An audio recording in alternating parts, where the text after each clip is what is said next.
What's going on, guys? Let's start with the location of Igon first. Starting from the gravesite plain, you're going to head north to the Scorched Ruins. You're going to head to the Three Path Cross.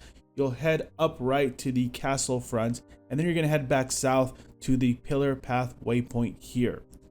Just beyond this area, you will fight an NPC right here. You will find one, and it will be Igon. He'll be like crying. He'll be talking about something. So go exhaust that dialogue. Afterwards, you're going to head beyond him further south, and you will be invaded by a dragon hunter NPC.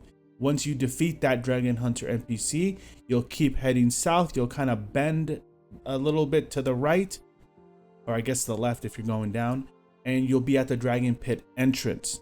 Just to show you kind of where this looks, stepping out, you can see here, this is, you'd come from the north and then you would go east into the dungeon entrance.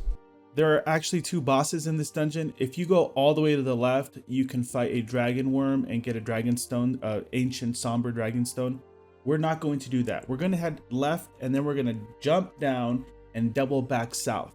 We get to this pit that we're going to fall down, and here is where you will fight the dragon hunter. He actually also rewards you with his katana, which is one of the 3 new great katanas in the DLC.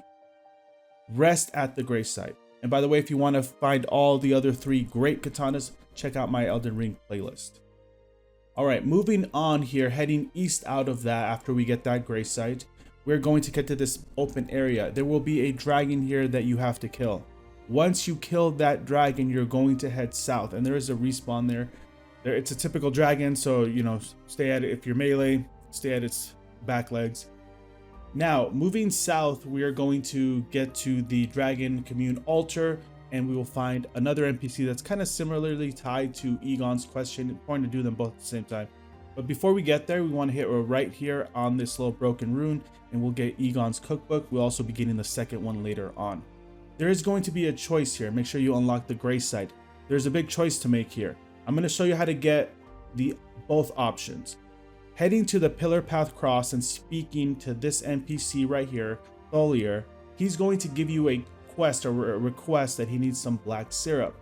Head to the Three Path Cross and head to the left main gate here, main gate cross, and you'll talk to Moore. Moore will then give you black syrup, that quest item, and you will take that and you will return it back to Tholier. Now, if you have already progressed the story to a certain point, let's say you already went to the Shadowkeep, then NPCs are going to be gone, so you won't have access to this. Once you return the black syrup to the NPC Tholier there, you will get a concoction. Careful not to drink it. Another way to acquire this, if you've already progressed past it, is to have someone drop it for you. You can pick it up and then you have it. They are purchasable from the NPC. Without spoiling too much, and I'm going to kind of skip the dialogue here, if you give this concoction to the NPC, the Dragon Priestess, you will get some information about the Elden Ring lore in the form of the 2 spells, the 2 items that you get, an incantation and a spirit summon. If you don't give the concoction, you will get a Priestess heart tool that turns you into a dragon and a weapon.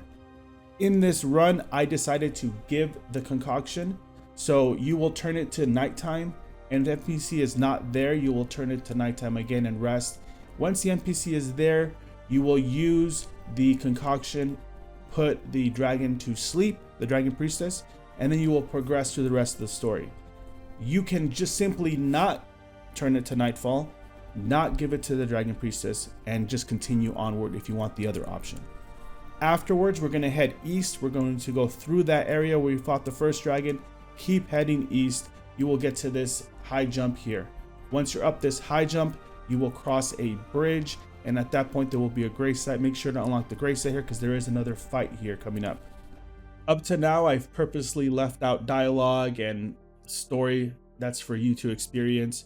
But once you get up here to this top area, you have to fight these 2, and you have to kill these 2 Jagged Peak drakes. Once you do that, then Igon will appear just east beyond this area here. One suggestion for this is that you can kind of just watch and one of the dragons will be much lower health than the other one. Start aiming for the larger health one. That way you can get them both low by the time one of them perishes. So after it is done, you will just head east. You'll kind of hear some dialogue while you're fighting, and it is Igon. Get here, you'll talk to Igon, exhaust all the dialogue. Make sure all of it is exhausted, and then he will ask you to summon him later on. Keep heading east, you'll go up 2 spirit jumps. Keep heading east, you'll go into a large cave, there'll be a boulder falling down. You can kind of hug the right side. And now we're at another dragon fight that we have to do. And this can be a difficult fight. It is the ancient dragon Senesax. It is just like all the other dragons in the game. There is kind of an AoE that occurs when you are behind its hind legs. However, as a melee player and as a katana user, I was able to down this dragon. I know they're strong to slash. They're weak to pierce, if that matters. Aim for the head if you're range. But a couple of slashes there, you'll kill Senesax. Hopefully it's that easy for you as well. You'll get 2 ancient dragon smithing stones. Well, 1 smithing, 1 somber. And then you're going to head northeast up this cave exit here. On the right side, there is a grace site. Make sure you unlock that grace site. Once you've unlocked that grace site, you can head more to the right. And this is northeast east area. And you will find Igon's second cookbook.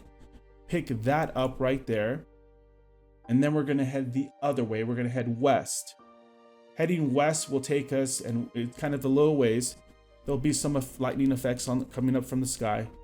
Just keep heading southwest, and you'll go up another spirit jump.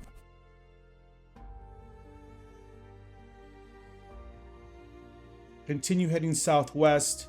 You'll eventually get to a cave opening, and in this cave opening, in the back area of this cave opening, there will be a ancient smithing stone. So you'll have another spirit jump. You'll see a bunch of these dragons here sprawled out. Keep heading, and at the very end here, east here, there is a ancient dragon smithing stone. There will be a save point here just outside. So once we take this second jump, make sure you unlock that save point. Now you have to fight the final dragon in this quest here, and you have to summon Igon in order to complete the quest. Simply killing the dragon will complete the Dragon Priestess's quest chain. However, summoning Igon and killing the dragon will complete both of those quest chains. So once you walk in, you won't immediately see it. And I actually perished here because I couldn't find, he asked me to summon him and I couldn't find the summon, but the summon is right back near the entrance. So right here, I was kind of looking around for it. I could not find it. So once the dragon falls down, then you have to run back and summon the NPC Igon. This is one of the greatest hype moments of Elden Ring. So I don't have the audio, but it is quite the experience hearing Igon hype you up as you're fighting and help you. He is similar to any other summon, so he will hold aggro. He will make the fight easier, I would imagine. This is the first time I've ever used summon help in my experience since the base game. But enjoy that audio. It is a great experience. Once you have killed the dragon, Bale the Dread, Igon will kind of say some dialogue. Again, great dialogue. After Igon disappears, you will need to travel to the base of the jagged peaks. Make sure you unlock the grace site here, and then you're going to fast travel back to that bridge location. Igon will be at the base there. We can get there the quickest by heading to the foot of the jagged peak grace site, and then we're going to go back to that location, go through where we fought those twin dragons east. He will have perished at this point because rage was the only thing keeping him alive. However, you get the great bow, you get the armor set, and you get Igon's bell bearing. We are now complete with Igon's quest chain. We're going to fast travel to the Grand Altar Grace site, the Dragon Communion Grace site. And depending on your choice is going to be different here, okay? If you gave the Dragon Priestess a concoction, she will be asleep at this point. Maybe not. There is the idea that it is a full in-game day or like within the game, right? Not real world. But I just was able to go back, rest at the grave site, fast forward to nightfall, and then the dragon was awake. If you didn't give the concoction, the dragon will just not be there, and you will get some weapon and that dragon heart tool. If you did give the concoction, then you'll have some more dialogue, you'll learn something. I have purposely left all that out for you to experience. Thank you guys so much. Make sure to hit that like button if you're still here. Good luck and take care.